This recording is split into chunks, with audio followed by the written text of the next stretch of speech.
আসসালামু আলাইকুম ওয়া রাহমাতুল্লাহি ওয়া বারাকাতুহু।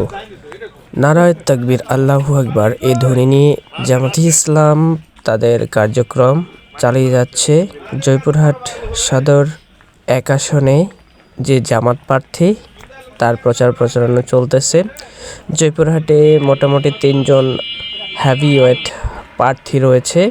একজন বিএনপি থেকে রানা প্রধান, একজন স্বতন্ত্র প্রার্থী সাবেকুন নাহার শিখা বা অগ্নিশিখা ভোটারগণ নাম দিয়েছেন, এবং আমাদের জামাতে ইসলামের হেভিওয়েট প্রার্থী ডক্টর সাইদ তার প্রচার প্রচারণায় ব্যস্ত রয়েছেন। তার মাঠ পর্যায়ে সকল কর্মী এবং ভোটারবৃন্দ সহ দেখতে পাচ্ছেন যে যারা জামাতের কর্মী রয়েছে তারা প্রচার প্রচারণায় চারদিক দাপিয়ে বেড়াচ্ছে।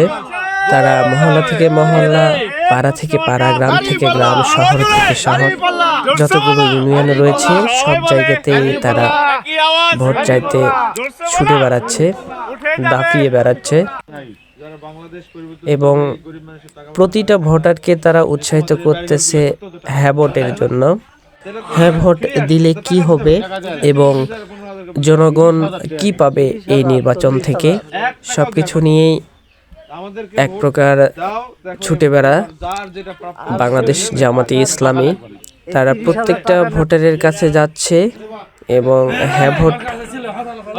হ্যাঁ ভোটের সঙ্গে তাদের যে মার্কা, দাড়িপাল্লা মার্কা, সেখানে ভোট চাইতেছে।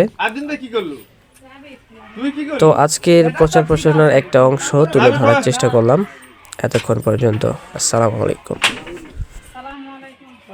বহু মানুষজন আছে, দাঁড়িপাল্লা মার্কা খালি ভোট না, ভোট চাওয়া লাগবে, দেওয়া লাগবে, ভোট মানুষের কাছ থেকে নিয়ে দেওয়া লাগবে, বের হওয়া লাগবে, আর বাদ বাকি আমার বাড়িতে উঠান বৈঠক চলে আসবে। ঠিক আছে?